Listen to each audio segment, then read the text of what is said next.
Extranjero, di a los espartanos que aquí yacemos, obedeciendo sus preceptos. Hace que recordó a generaciones de helenos la deuda contraída con los espartanos. Bienvenidos amigos a El Café de Alexandra. Hoy les hablaremos de los 300 espartanos, una batalla de honor y compromiso. Les cuento que el nombre de Termópilas procede de que Heracles, para los romanos Hércules, sintiendo ardor en su piel a causa de la túnica envenenada, se arrojó al arroyo más cercano, pero las aguas incrementaron el fuego del veneno que abrazaba al semidios, y desde aquel momento brotan siempre calientes en ese lugar. Hoy recorreremos un poco lo que ocasionó esta batalla y los afanes expansionistas de los persas y cómo se fueron preparando 10 años después de la batalla de Maratón. Luego hablaremos de Esparta, la conformación del ejército, de las polis griegas, los días previos al ataque persa y los 3 días decisivos para el combate. Con Ciro el Grande se fue extendiendo el imperio donde actualmente es el Golfo Pérsico. Luego volvió la vista hacia el oeste, a los dominios del Lidio Creso, 546 a.C.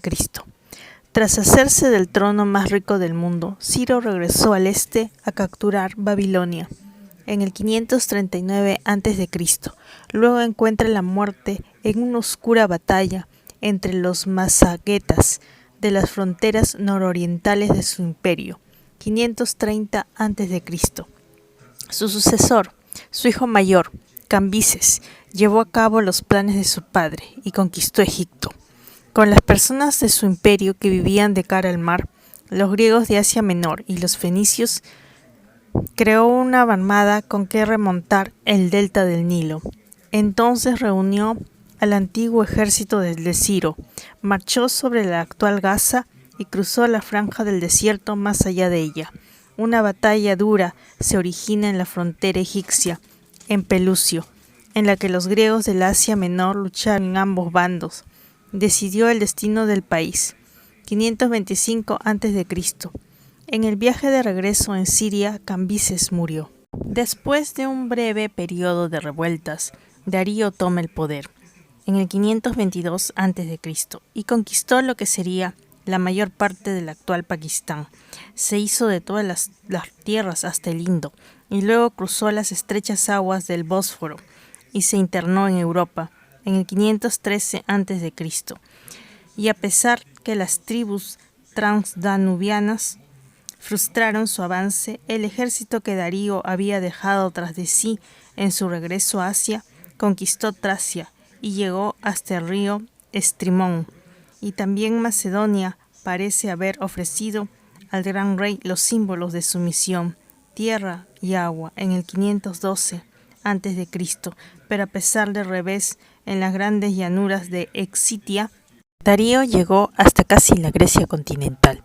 Los planes de Darío inmediatos eran conquistar Atenas y Etrenia. Sus planes a largo plazo incluían toda Grecia. En el 491 a.C., Darío mandó una embajada a Grecia exigiendo tierra y agua, incluidos los espartanos, los que se unen en una alianza a los atenienses y ejecutaron a los enviados de Darío, creando un grave conflicto diplomático.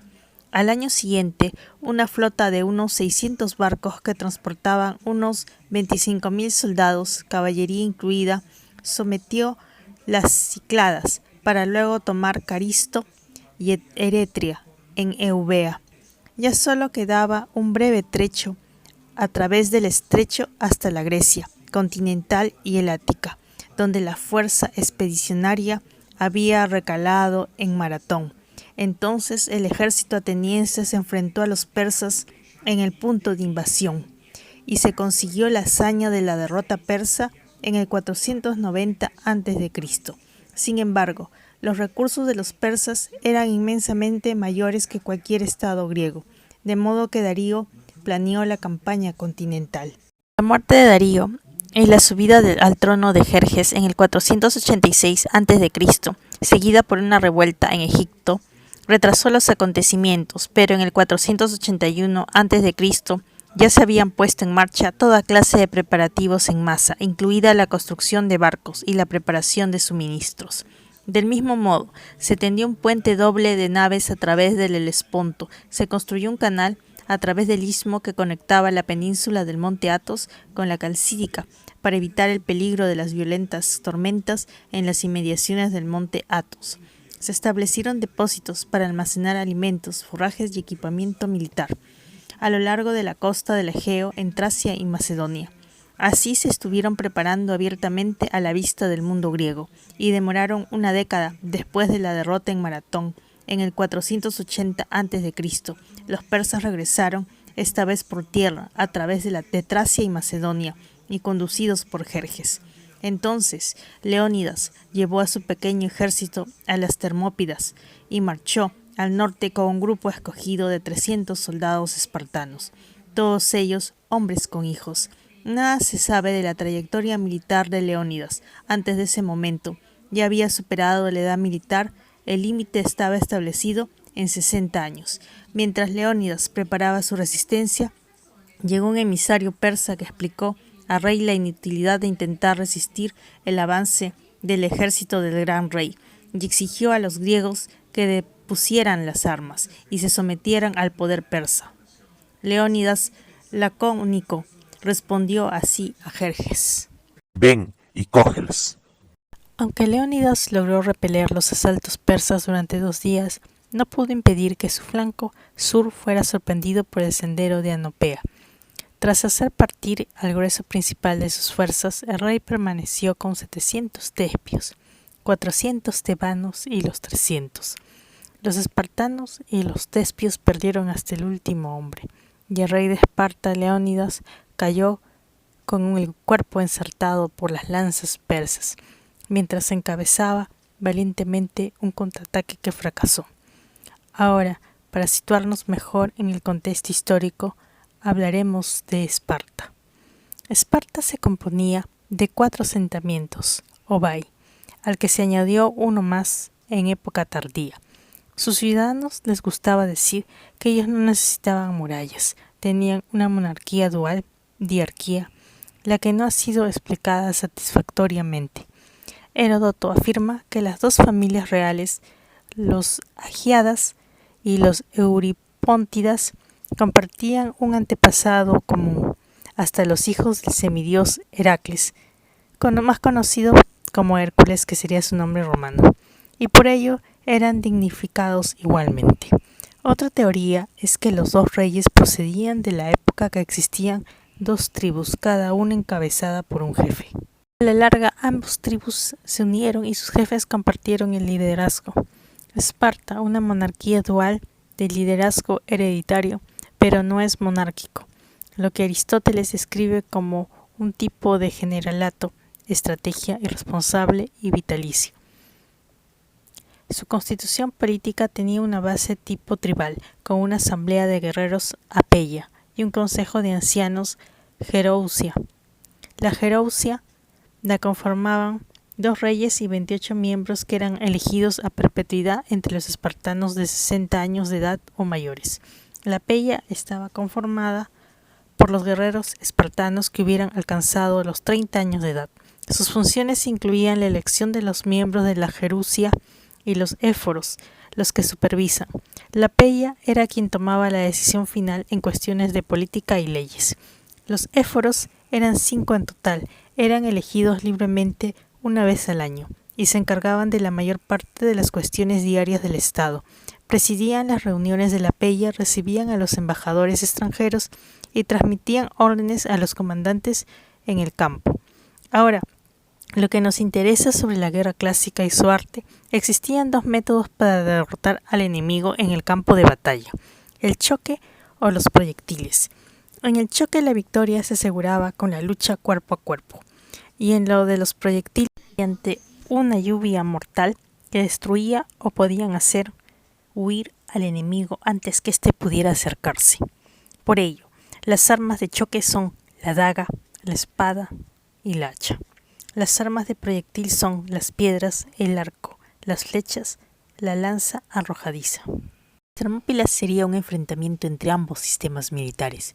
Los hoplitas griegos, que serían los luchadores cuerpo a cuerpo contra los luchadores de largo alcance, arqueros persas.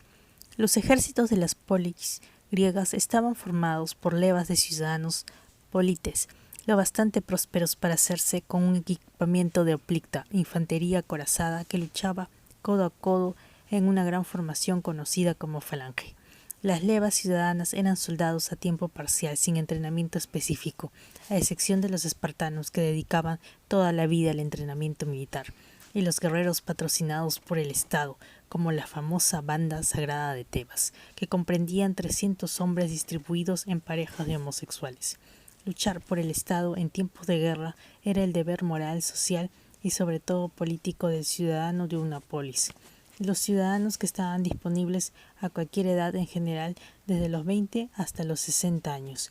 Como anécdota les cuento que el ateniense Esquilo, el más trágico de los trágicos, luchaba en la falange y en su epitafio se le recuerda como guerrero y no como dramaturgo. La armadura hoplita podía pesar más de 30 kilos. El aspis, escudo en forma de cuenco, pesaba aproximadamente 7 kilos. El casco era bronce o lino rígido y espinilleras de bronce. El aspis, escudo, se sostenía al lado del pecho y cubría la hoplita desde la barbilla hasta las rodillas, pero como se fijaba en el brazo izquierdo, solo ofrecía protección en dicho lado. Por ello, al acercarse el hombre que estaba al lado izquierdo, protegía el lado descubierto del primero. Por ello, los hoplitas se colocaban hombro con los escudos cerrados. Sin embargo, la desventaja era cuando se rompía la formación, se perdía la ventaja del escudo. El arma por excelencia hoplita era la lanza larga dorú, que podía arrojarse como una jabalina. La batalla empezaba normalmente después de un sacrificio de sangre, espagiquia. Las batallas hoplitas presentaban un carácter ritual. Más que aniquilar, la idea era vencer y buscar disputar las batallas en terrenos lo más llanos posibles. Los espartanos eran famosos por su avance lento y ordenado, ya que marchaban al ritmo de unas flautas y entonando canciones de guerra. Solo antes del contacto proferían un grito de guerra colectivo, el peán o paían, el grito sagrado que los unía y diluía el miedo al enemigo. Los espartanos también lucían coronas de ramas. La resistencia en la Grecia continental se centraba en Esparta y sus aliados del Peloponeso, y Atenas se unió a la alianza contra Persia, la Liga Helénica junto a otros estados de Grecia continental y las islas vecinas.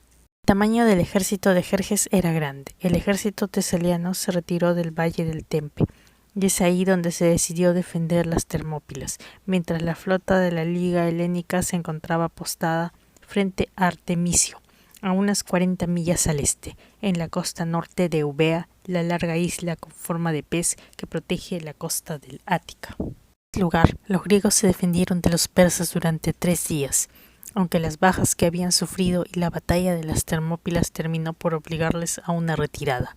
Leónidas fue a luchar en el pico del verano del 480 a.C., con una pequeña fuerza, 300 espartanos, 2120 arcadios, 400 corintios, 200 de la Afluente, 80 de Micenas, todos ellos peloponesios, 700 tespios y 400 tebanos, en representación de Beocia, además de 1000 focenses. Estimado que las fuerzas de Jerjes serían alrededor de 80.000 hombres, porque Heródoto parece proporcionar cifras infladas de la realidad. Él también menciona 1207 triremes.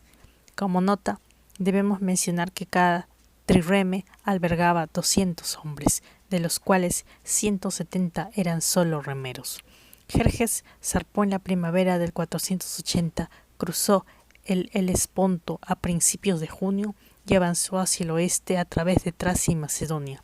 Luego se dirigió al sur a la Grecia central. Heródoto dice que Jerjes sacrificó 1 millar de bueyes a la diosa Atenea, troyana. Los griegos pretendían detener a Jerjes en el valle del río Peneo, en el Tempe, el principal paso de Tesalia a Macedonia, pero abandonar esta posición antes que Jerjes cruzara el Helesponto y decidieron ocupar el paso de las Termópilas, con una fuerza de unos 7.000 hoplitas al mando de Leónidas, quien sacrificó la vida de sus hombres y la suya propia. El rey espartano había escogido este terreno sabiamente, pues su flanco izquierdo estaba protegido por una escarpada pared de rocas que se elevaba a casi 1000 metros sobre la puerta central, Tras la llegada de las huestes persas a las Termópilas, se produjo un retraso de 4 días antes del inicio del verdadero asalto. Los espartanos pasaban el tiempo haciendo ejercicio y peinándose. El hecho de peinarse era una señal de los espartanos que se preparaban para la batalla y simbolizaba la arrogancia beligerante. Tras una pausa de 4 días, ya que Jerjes aguardaba que los griegos abandonaran el paso. Día 1. En las Termópilas. Los griegos rechazan el ataque frontal persa en la puerta central. La táctica de los griegos incluye fingir una retirada desordenada, cuyo objetivo es que los persas salgan en su persecución, para luego detenerse y enfrentarse causando a los persas numerosas bajas. Esta maniobra también mitigaba la lluvia de flechas persas. Los persas fracasan en su intento de cruzar la puerta central. Segundo. La segunda jornada de lucha fue muy similar al día anterior. Jerjes estaba irritado por el desarrollo de los acontecimientos. Para Jerjes la única ruta era el paso que tenía enfrente. El conocimiento del terreno era fundamental porque se carecía de mapas, y esto era clave en la guerra, en la antigüedad, y el invasor estaba en desventaja. Pero también existen los traidores, y este fue un indígena de Traquis, Efialtes, hijo de Euridemo. Se dirige al campamento persa para recibir una recompensa y así mostrar a los persas el difícil sendero de montaña y guiarlos por él y descender hasta la puerta oriental para sorprender a los griegos por la retaguardia. Es así que cuando fue la hora en que encienden las lámparas, Hidarnes y los inmortales abandonaron el campamento con la guía del traidor, Efialtes. Leónidas conocía esta ruta y había situado un contingente focense indígena, 1000 hombres para montar guardia, y eran 10.000 hombres todos los inmortales que acompañaban a Efialtes. Tercero, justo cuando despuntaba el alba, Hidarnes y los inmortales alcanzaron las posiciones de los focenses. Fue un encuentro sorpresivo ante ambos bandos. Los inmortales sacaron sus arcos rápidamente y dispararon sus flechas contra los focenses. Después de 1 o 2 descargas, la milicia ciudadana se retiró hacia unas posiciones más elevadas, pero los persas no perdieron tiempo con ellos y continuaron su camino para sorprender por la espalda a la fuerza helena. El primer indicio que tuvieron los griegos de que la muerte llegaba al amanecer lo observó un adivino que acompañaba la falange, Mantis, llamado Megistias de Acarnania. De él se decía que descendía de Melampo, que comprendía el lenguaje de los pájaros. Megistías examinó las vísceras del sacrificio. Las primeras noticias que tuvo Leónidas acerca de la marcha de los persas por las montañas las escuchó de boca de unos desertores que habían llegado de noche, y luego de los vigías que se encontraban en las alturas, que descendieron a toda prisa para informar al rey justo después del amanecer. Leónidas recibió la noticia, convocó un consejo de guerra que reveló una división entre los aliados. Mientras unos opinaban que era mejor retirarse, otros querían resistir. Entonces Leónidas ordenó a los aliados que se retiraran, a excepción de los 700 tespios y 400 tebanos. Su decisión de permanecer en su puesto con los 300 estuvo motivada por el oráculo de Delfos, que profetizó o bien Esparta era destruida por el extranjero, o bien moría el rey espartano. Eso dice Heródoto. Pero también su razón de quedarse es la de ganar tiempo para que los otros griegos pudieran escapar. Leónidas no podía esperar ser obedecido por otras personas si él y los espartanos escapaban. Es posible que pidiera voluntarios. Los tespios y los tebanos se quedaron. Eso no se sabe bien. Se especula. Megistias, el adivino, Leónidas le ordenó que se retirara, y éste se negó y cambió su lugar por su hijo único, que servía en el ejército como hoplita. No se esperaba que se situara en primera línea, ni que entrara en combate, un gran hecho de valor, amor y honor.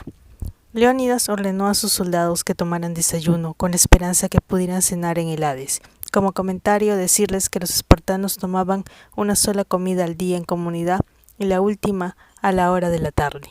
Al alba, los espartanos de las Termópilas encontraron tiempo para peinarse y preparar guirnaldas frescas. Jerjes celebró la salida del sol derramando libaciones, y entre las 9 y 10 de la mañana ordena avanzar su ejército sobre la puerta central, mientras por la puerta oriental se suponía que debía llegar Hidarnes acompañado del traidor Efialtes. Ese día Leónidas los condujo a la parte más amplia del paso, del modo que todos lucharían al mismo tiempo. Los griegos hicieron su acostumbrado sacrificio de sangre y continuaron avanzando. Entonces, las flechas enemigas empezaron a volar. Leónidas rompió la tradición espartana y ordenó a sus hombres cargar a toda velocidad contra los persas, para no ser un blanco estático. Las bajas persas fueron más importantes que las que sufrieron los 2 días anteriores, pues muchos enemigos se precipitaron al mar o fueron pisoteadas por sus camaradas. Los griegos lucharon sin piedad. Entonces el propio Leónidas cayó. Aquello dejaba temporalmente a los helenos sin líder, sino que los espartanos nunca habrían abandonado el cuerpo del rey en aquel lugar, en medio del polvo y los caídos en batalla. Los griegos no se retiraron, sino que empezaron una lucha aún más feroz alrededor del cuerpo del rey, y tras rechazar el enemigo 4 veces, arrastraron el cuerpo a la retaguardia, junto a sus agotados soldados. Los helenos que quedaron en primera línea vieron a los inmortales que se acercaban y se retiraron hacia la parte angosta del paso, cruzando el muro focense y tomando una posición sobre la colina de Colonos, en donde se alzaba el león de piedra erigido en memoria de Leónidas. En este punto resistieron los griegos, a excepción de los tebanos, que se apartaron del resto y se rindieron. Algunos fueron muertos a manos de hombres que aún estaban sedientos de sangre, pero la mayoría de los que se entregaron fueron hechos prisioneros y marcados con el sello del gran rey. De la resistencia luchaban con sus espadas, si las tenían, y si no, con uñas y dientes, pero los atacantes derrumbaron el muro focense y se precipitaron por las brechas, e Hidartes y sus hombres los sorprendieron por la retaguardia. Finalmente, los persas los superaron con sus flechas. De esta manera, el arma persa por elección era la flecha disparada desde una prudente distancia. Entonces Jerjes ordena identificar el cuerpo del rey espartano. Leónidas separa la cabeza del cuerpo y la coloca en una pica a la vista de todos. Sin embargo, fueron 1000 caídos griegos contra 20.000 bajas del ejército de Jerjes según Heródoto. Al final, los griegos vencieron no gracias a una táctica o una estrategia brillante, sino porque en las 2 batallas, Salamina y Platea, los persas se dejaron arrastrar a un tipo de lucha que no era adecuada para ellos. En cuanto al traidor Efialtés, este huyó a Tesalia temiendo por su vida, pero se le puso precio a su cabeza, murió a manos de otro hombre, de Traquis. Los espartanos entregaron el dinero de la recompensa a su asesino. Bueno amigos, espero les haya parecido interesante este video sobre los 300 espartanos, una batalla de honor y compromiso, donde sobresale el valor, la lealtad, el espíritu de lucha, que es capaz de darlo todo por alcanzar un ideal. Los espartanos valoraban la lucha cuerpo a cuerpo como un acto de valentía, mientras no encontraban ningún valor a pelear lanzando flechas mientras está a unos pasos del objetivo.